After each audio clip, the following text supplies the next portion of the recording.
Here is my team selection going into game week 18. So let's just start off with the players that will be starting. So looking in then at this list, here we go. Dubravka starts against Luton. He did alright in the penalty shootout. Obviously Chelsea got knocked out, but I think he keeps his place for now. I have no risk for Karius coming back in.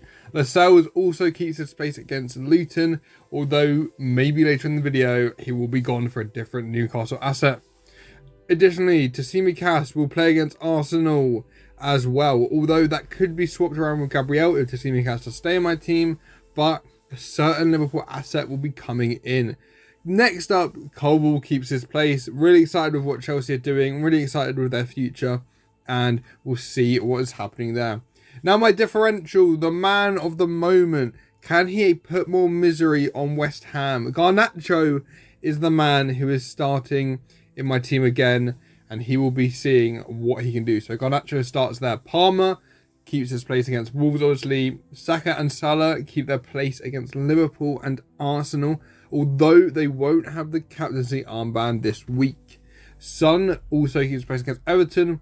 Quite close in between who I want to captain, but I think my captaincy rests on my striker, Ollie Watkins. And additionally, joining Watkins is obviously Solanke against Forest. On our bench currently is Areola against Man United, Gabriel against Liverpool, Udogie versus Everton, obviously suspended, and Archer versus Aston Villa. Now let's talk about my plans and the future players perhaps I could get in. So the players on my list right now, let's start from it. The Cells will be probably leaving my team. Obviously, Newcastle haven't looked great defensively recently. They've got the return of Botman, who was subbed at half time to make sure that he was all right. And the Cells might start against Luton this week. Obviously, Fabian Schär is meant to be out, I think, for this week. But obviously, he might be back relatively soon. But I think Trippier's price is going to skyrocket again. I mean, he hasn't been good recently, but for this price, I think Trippier comes in for Lascelles. Additionally, looking at the rest of my defence, Tsimikas isn't a strong asset. We look at his returns recently. He did alright against Man United, but before that, he hasn't returned since his 15-pointer.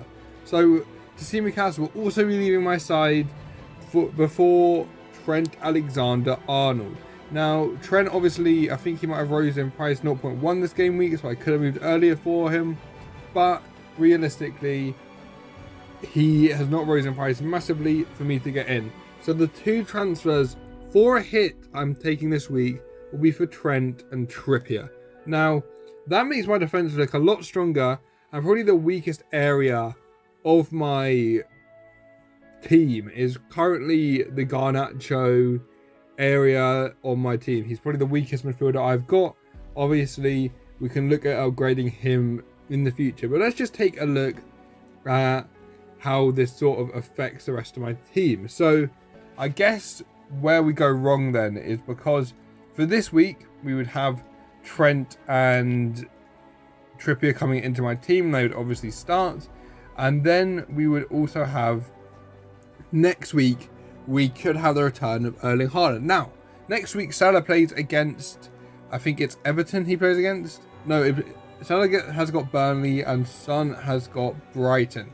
I'm not going to be selling any of those two, so Haaland will not be coming into my team in game week 19.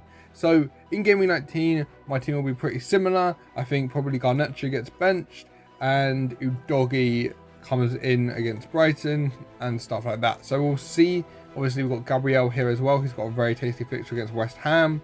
But I think that that's probably going to be the team. And then rolling our transfer onto the next week, we have 2 free transfers. Obviously, that means that we would have used up Solanke's good run of form from, I think it was Luton to Forest to Fulham. So then we've got Spurs, Liverpool, West Ham for Solanke. Now, I could upgrade Archer to Haaland with getting rid of Salah for that game week. That's probably what I will be doing, getting rid of Salah, but I'll probably get rid of Solanke anyway, and that gives me an opportunity to upgrade Garnacho. But Garnacho, I know he hasn't been playing too well, but from game week 20 almost, from game week 20 to game week 26, Man United have a really good run of form, And I think what some Man United assets could actually boom and blossom under this run. Now, I don't know if that is Garnacho. Obviously, Rashford usually has his turn of form at the start of the year, and he could easily come in, and I won't have the facilities to bring him in with Trent and Trippier. I'm really confident about Garnacho's ability, and I think he can definitely do something against West Ham, and we can see what he does there. But I'm confident in this team. I'm going to be taking this hit this week, and that is what I'm going to be doing, and that is my future plans. So in terms of who I think is going to be the fraud of the week, as we discussed last time, I think maybe that could fall to Watkins with a captaincy against Sheffield United. I think he could very easily be a fraud, which makes me almost want to captain Son, but I think it'll probably be left on Ollie Watkins at that point. So let me know what you guys are doing for this game week, how Solanke's 0 points affected you last week, and everything that is happening, and tell me your plans for this game week.